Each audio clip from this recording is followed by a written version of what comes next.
Good morning and welcome to the 445 Productive Through Joy show with your host and your boy, Dr. Michael Datcher.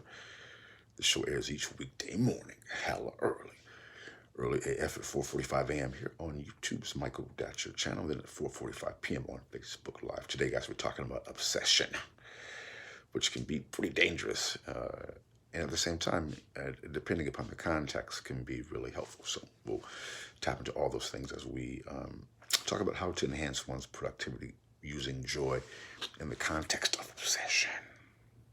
Thanks for being here.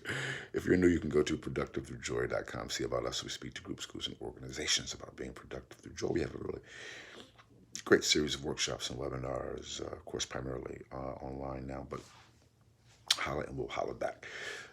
Let's dive into the topic today.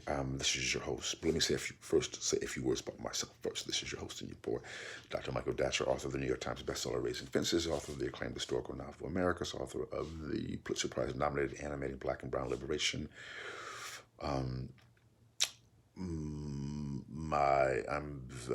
the board president of a great nonprofit here in Los Angeles called The World Stage. My educational background is UC Berkeley as an undergrad, my master's from UCLA, and my PhD in English literature from the University of California at Riverside. I'm an expert, guys, at being productive. I don't say that to brag or boast. I say it because people are oftentimes surprised to hear that level of productivity when they hear my crazy background. I am the product of a young girl who was assaulted at age 16, gave birth to me at 17, and subsequently gave me up for adoption to an amazing single divorcee. So at the time, no biological father, no adopted father. Difficult times for the young. MD at his cool Modi famously said, "How you like me now?" And so that idea really inspires me personally, and certainly inspires this show because I know it's not where you're from; it's where you're about to go. So thanks for being with us here today. So let's dive in. So we're talking about obsession today, and at times that word can have negative connotations for good reasons, right? But another context that can actually be really helpful. So if you are obsessed, which is point one, you want to choose your obsessions wisely, right? And so if you can choose an obsession, for example, the obsession, which I'll tap into, which is really point two. So point one is choose your obsessions,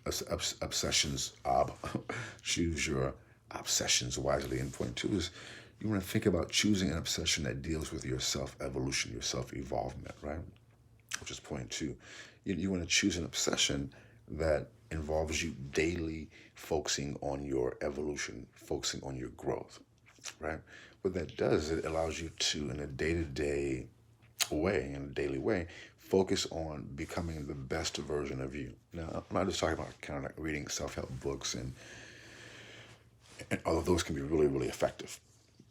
I'm talking about really trying to build the internal aspect of yourself. So if you know the show, we talk a great deal about meditation and other types of spiritual modalities. I mean, kind of a broad-based approach to self-evolution which goes right into point three, which is rooted in knowing the self. Because once you know yourself, you can begin to accentuate those aspects of yourself, but also you can begin to make the changes that you would like to make. And in my experience, certainly change is one of the most difficult things to manifest. But at its core, the knowledge of self piece is what allows change to eventually manifest, which is how you begin to enhance your level of productivity. Because once you know who you are and where you want to be, you have a roadmap to get to where you're about to go. Boom! Goes the dynamite. That's all we have for today's show, guys. We'll see you this afternoon at 4:45 p.m. Until then, let's talk about it and